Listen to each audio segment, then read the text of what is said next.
My faith in this world is gone. For protesters that are injured by police, there's no real recovery. And so most people will try to speak out, and a lot of times they will get involved in their communities' functions and all the social events that take place, and whether it be something positive or something that is a alarming, unfortunate event that happens, some people want their voices heard. And so a lot of times peaceful assembly is what people will do to try to speak out on behalf of neighbors or community events or things that are troubling that they want answers to. And so this article is by Melissa Chan. And so this is out of the Times. And I thought this was, as I close for the evening, this was a fitting article to make mention of, because a lot of times people have heard that the protesters are terrorists, they're agitators, they're violent, that they're looters. But I want to see if you understand the side of the protesters that are trying to speak out on behalf of people whose rights have been violated, who have been discriminated, who have been marginalized, who have been falsely accused of crimes they didn't commit. And oftentimes protesters are falsely accused of things that occur in their community that they may not have committed at all, because there are other people who will come to those assemblies and they will pretty much perpetuate a lot of the stereotypes of how they view protesters. And so you see this young woman pictured here, and you're going to see other people who participated in peaceful protests that may have turned violent due to the aggressions towards them for speaking out on behalf of people who have been violated in some fashion. So this is Shantania Love was walking away from law enforcement officers at a protest in Oak Park, California. And this was May the 29th when she was hit by a projectile, permanently blinding her in one of her eyes. So this is, you can see the mark that is left on her eye. And I want you to take a good look at this. And Shantania Love was walking away from law enforcement officers at a protest in Oak Park, California on May 29th when they started firing projectiles to disperse the crowd. So Love believes it was a rubber bullet that permanently blinded her. Okay, and so this credit was Andreas Gonzalez for the Time. Okay, so Ellen Urbani shook her head in disbelief as she scanned the cobwebbed shelves of her suburban garage, looking for items that might protect her at a Black Lives Matter protest. So this is absurd, she thought. I can't believe I let people talk me into thinking that I need this stuff. So she dusted off her son's snowboard helmet and hooked it onto her backpack that held her daughter's swim goggles, her asthma respirator, and a change of clothes just in case the long-sleeved yellow V-neck she was wearing burned off from chemical gas. So she scribbled her husband's name, phone number on her thigh in permanent marker in the event that she became incapacitated. And so these are the lengths that this woman who was going to participate in a Black Lives Matter protest because she felt compelled to speak out on behalf of people who have been killed at the hands of law enforcement who has not been trying to protect the community. So, with her auburn hair braided into a pigtail, the 51-year-old author then left the safety of her 43-acre farm outside Portland, Oregon, on July the 24th to link arms with hundreds of other mothers demanding justice for the death of George Floyd. So by midnight, Urbani says that federal agents had enveloped the protesters in a cloud of gas and flash grenades exploded. So projectiles as big as softballs began to fly. So as the women around her were choking and vomiting from the fumes and the bodies began crashing into one another or each other, Ubani reminded herself that she was just a mom, a lawyer, or a law-abiding, I said a lawyer, a law-abiding former Peace Corps volunteer, and a threat to no one. Okay, so let me read that again. So sorry if you heard any other interruptions. So by midnight, Urbani is her name. She says that federal agents had enveloped the protesters in a cloud of gas and flash grenades exploded. Projectiles as big as softballs, now that's pretty big, began to fly. As the women around her, they were choking and vomiting. They choked and vomited from the fumes, and as bodies began crashing into each other. Urbani reminded herself that she's just a mom, a law-abiding former Peace Corps volunteer, and a threat to no one. Then I felt my bone break, says Urbani. It felt like being hit by a 90-mile-per-hour baseball. Okay, so this is the woman that is basically talking about how she was trying to peacefully get prepared for a Black Lives Matter rally on behalf of George Floyd. And so she had to get all of this gear together because she already knew that it could possibly get out of control. So she was prepared to protect herself by wearing a helmet if she got hit by anything. But look what happened to her. So Ellen Urbani was hit in the foot by what she believes was a rubber bullet at the protest in Portland, Oregon. And this was July 24th. And so another rubber bullet. And so it put her in what you see here, a foot brace. And on the other side, looks like there's a leg brace. So that doesn't look good. And then one of the protesters prior to this said she's permanently blind in one of her eyes. So while taking part in the largest sustained social justice mobilization in modern U.S. history, dozens of people have been beaten with batons, hit by cars, doused in pepper spray, and critically wounded by rubber bullets, beanbag rounds, and other police weapons.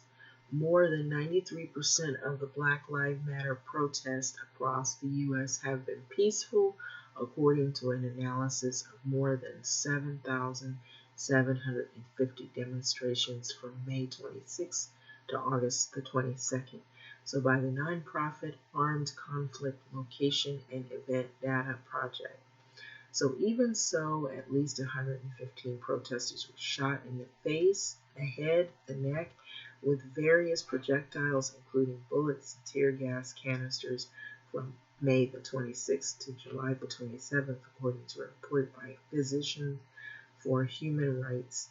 The nonprofit health advocacy group compiled its data from news and medical reports, social media posts, and lawsuits as well that followed after the assemblies. Compared with other Black Lives Matter protesters injured by law enforcement, Urbani knows that she is one of the luckier ones. She was hit in the foot by what she believes was a rubber bullet, which shattered her big toe. It's slowly healing as she undergoes physical therapy, but her mental anguish is here to stay. So I never thought that I'd be shot in my own city by my own countrymen, says Urbani, who comes from a military family and who has always respected law enforcement. I never thought that I'd be shot in my own city by my own countrymen. So in the competition to define what has happened in America's streets since George Floyd's death on May 25th, critics of the protests point to the handful of cities where stores were burned or looted. Advocates for protesters reply that regrettably, as those incidents may be, property can be restored, but bodies of protesters and demonstrators have been irreparably damaged, and some people are sustaining injuries for life that can't be restored. Often in incidences documented by cell phone cameras posted to social media and replayed on local and national news, millions of people saw footage of young women being knocked to the ground in New York City, and an elderly man bleeding from his ear after being shoved to the pavement in Buffalo, New York. They watched as the New York Police Department NYPD vehicle sped up and drove into a crowd of protesters. In each case, the outrage is compounded by the setting, a protest over police brutality, and we see it done, the same brutality done towards protesters. So, and months later, after the attention has shifted elsewhere, the injured are left to navigate a new set of challenges, mounting medical bills, job losses, unquenchable anger, and time-consuming lawsuits that end up costing taxpayers more than they cost the targeted police department. Only occasionally do they see the officers who have changed their lives charged with crimes or fired from their jobs. And so here you have pictured here a group of federal agents use the crowd control munitions to disperse Black Lives Matter demonstrators during a protest in Portland, Oregon. This was July 24th. By Marcio Jose Sanchez out of Associated Press. So it's not the police departments that feel the weight and the burden of it, says Genevieve Wong, a staff attorney with the Legal Aid Society. In New York City alone, taxpayers spent $220 million to settle more than 5,800 lawsuits filed against the New York PD during the 2019 fiscal year, according to the latest data released by the city's comptroller. So in 2018, Chicago taxpayers spent more than $113 million, the highest amount since at least 2011.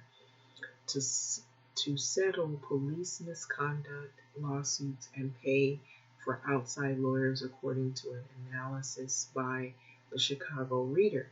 Breonna Taylor's family settled with the city of Louisville, Kentucky for $12 million after police shot her to death in her own apartment, but protests have continued over the decision not to prosecute officers for her killing. My faith in this world is gone, says Dunya Zayer, the young woman who was pushed by a police officer during a Black Lives Matter march in New York City on May 29th. The 21-year-old had a seizure after her head smacked against the curb and has yet to recover from the concussion and back injury that she has suffered. I'm angry and scared and depressed, she says. I know I'm not the only one.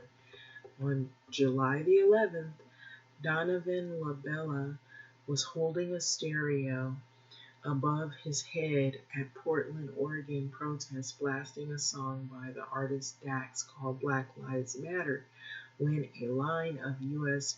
Marshals across the street began launching smoke canisters. Cell phone footage shows LaBella, 26-year-old, calmly kicking aside a canister that landed at his feet, then picking it up, tossing it away before lifting the stereo above his head again. Seconds later, as LaBella stands in place, not moving towards the officers, he is shot in the eyes with an impact munition and drops to the ground. LaBella's skull was fractured, and the bones around his eye sockets were broken. He has trouble concentrating and controlling his emotions and suffers from extreme sensitivity to light and sound and impaired vision, says his mother, Desiree LaBella. Try to imagine having a migraine for a minimum of 12 hours a day for 5 to 6 weeks straight, his mother says. You can't get away from that kind of pain. LaBella spent most of the past 2 months in the hospital, having returned there on August 17th for the third time to treat sinus and brain infection, as well as a cerebrospinal fluid leak, conditions related to his injury. So take a look at how he's looking.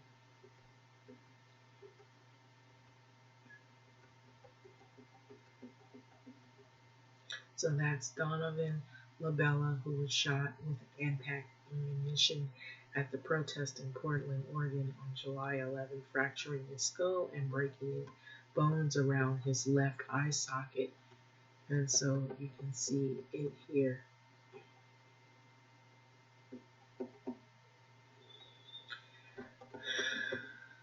The trauma we are facing now is long-lasting, says Zaire, who still has seizures, suffers migraines, and struggles to keep food down.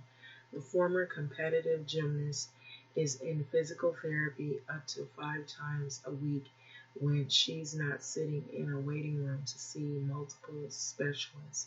Physically and mentally, I feel like a whole different person, she says. I don't think I've ever going to be the same. Zaire was one of the dozens of protesters who testified in June about being shoved, kicked, violently wrangled by police during a 3-day public hearing held online by the New York Attorney General.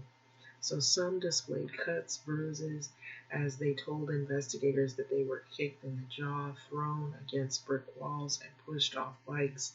New York PD Commissioner Dermot Shade testified that hundreds of police officers were injured during the first few nights of protest, as some demonstrators looted, threw bottles, bricks, trash cans, and rocks at them. Others set fires to the police vehicles and attacked precincts. So this was some of the worst rioting that occurred in the city in recent memory, he said, adding that it's difficult for officers to avoid interacting with peaceful protesters while dealing with violent ones. So since protests erupted in the city of May 28, NYPD spokesperson said more than 470 officers have been wounded, including 20 who have not yet recovered enough to return to work. Zaire and other witnesses challenged that narrative. So I didn't often see cases where protesters were fighting back, said Whitney Hume, a Brooklyn activist who aided Zaire and more than a dozen others who were pepper sprayed and beaten with batons. I saw protesters hiding and trying to help others who had been wounded. Shantania Love, a 30-year-old Sacramento mother of 2, was walking away from law officers and law enforcement at a protest in Oak Park, California, around midnight on May 29th when they started firing projectiles to disperse a crowd. Love believes a rubber bullet hit her in the eye, permanently blinding her in the eye as she turned around to look for her brother. So my eye was blown into pieces, says Love, who underwent 2 surgeries in an attempt to save her vision. So it was probably the worst pain I'd ever felt, and I pushed out 2 kids. Love now struggles with a mundane task like pouring a cup of juice or walking up and down the steps because her skewed depth of perception. For days, her youngest daughter and her who is 5 cried when she saw Love's wounded eye. So Love hasn't been able to return to work as a medical assistant and consequently lost her health benefits in August. And so I have to pay for everything myself, she says, through tears. So this is Shantania Love and her 2 daughters. And so Love with her 2 daughters outside of Sacramento on October the 4th. Andreas Gonzalez for the time. So her life has been so radically altered. It's just devastating, says Love's lawyer, Lisa Bloom, who filed a lawsuit against the city and the county of Sacramento, the state of California, and numerous officers for damages. So it may have been a split second for them to pull the trigger, but it's a lifetime of pain for her and many others. A Sacramento Police Department spokesperson said the department has not yet confirmed it was responsible for Love's injury since multiple outside agencies responded to the protest. The incident is still under review. So many of the weapons used by the police officer in recent protests, like rubber bullets and beanbag rounds, are deemed less lethal, but by law enforcement, even though they can maim and kill.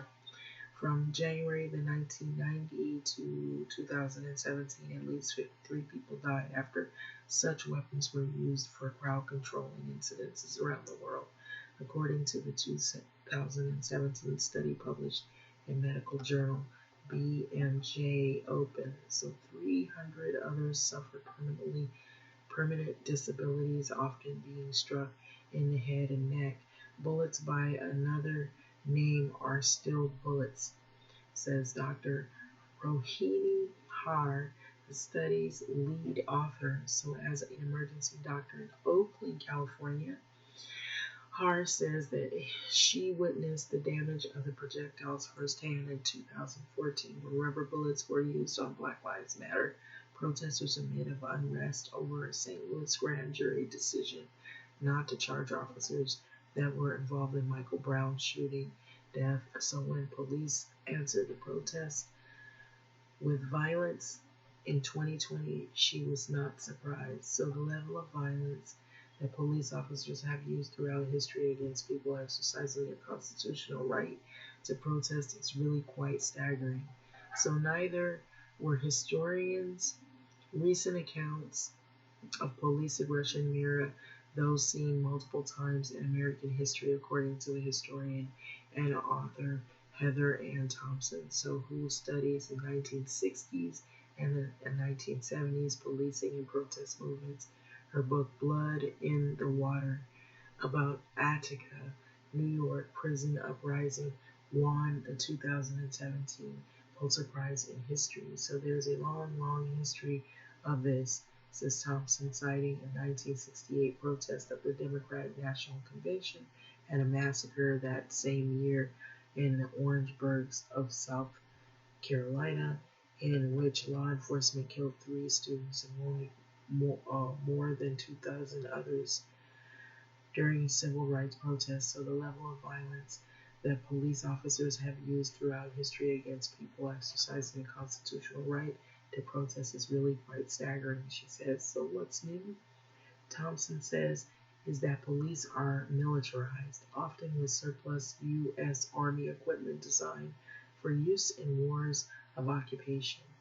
And in 2020, police actions and those white far-right groups claiming to want to protect businesses, towns, and from the protesters have been emboldened by a sitting U.S. president, she says. None of these other presidents would have verbally celebrated white vigilantism, racist violence, the way Donald Trump has, says Thomas. R. Thompson has said. So Trump has generalized Black Lives Matter protesters as violent anarchists and threatened to quell demonstrations with federal forces.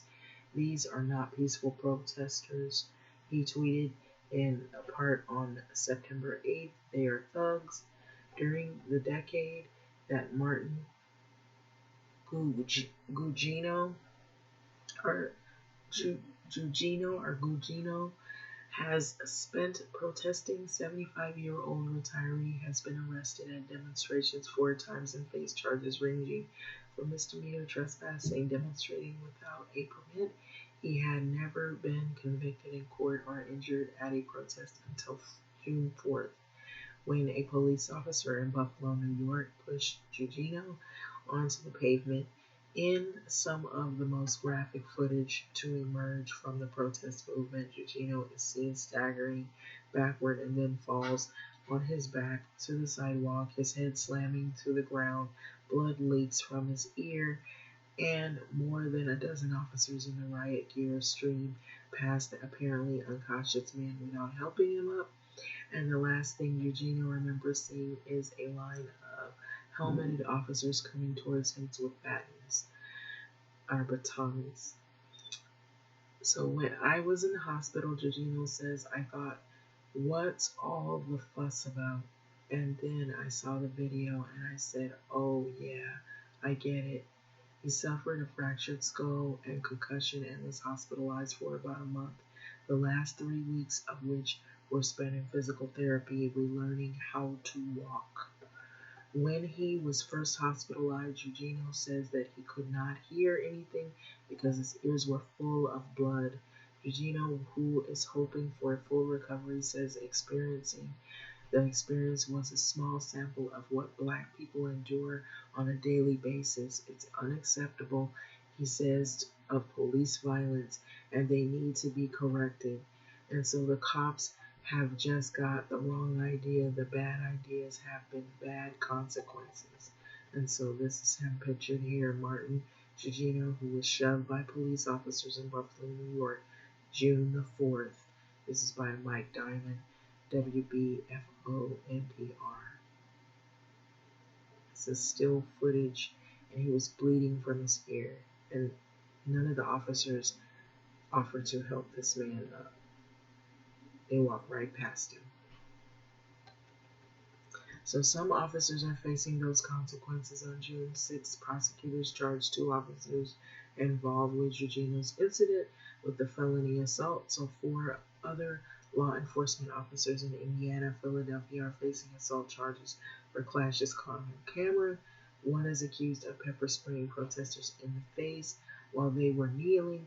Another allegedly clubbed a college student on the head with a metal police baton, resulting in a gash that required 20 staples and sutures, according to the prosecutors. The New York City police officer who pushed Zaire Vincent D'Andrea was charged with a misdemeanor assault and faces up to 1 year in jail if convicted. So D'Andrea was initially suspended from the force for 30 days without pay, and he's now on a modified assignment while he awaits a court hearing. And a New York PD spokesperson has said this. So his lawyer declined for comment.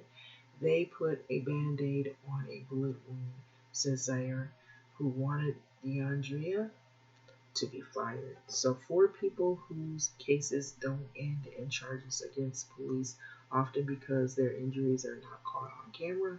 The only way to seek accountability is through a civil lawsuit.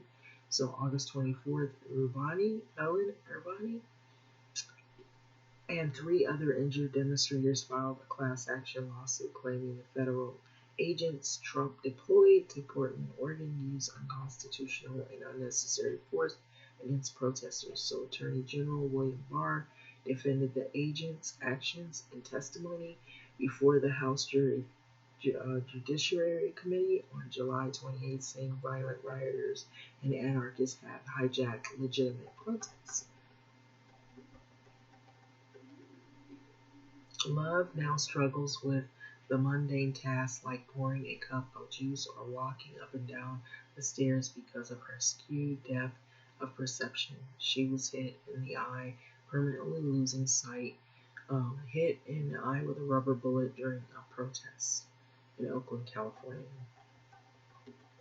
So even when departments settle lawsuits, they are rarely required to admit fault, meaning the injured walk away with some funds to help pay medical expenses, but no acknowledgement of wrongdoing. Love knows that, and that no amount of money will replace her eye. And so, but she would rather fight for a piece of justice than do nothing. So I have children, she says, and I don't want them to grow up in a world where this type of behavior is tolerated. And so that's pretty much the close of this article. It's a sad reality, but this is what has been happening. There's been many protests. There are protests that are going on now.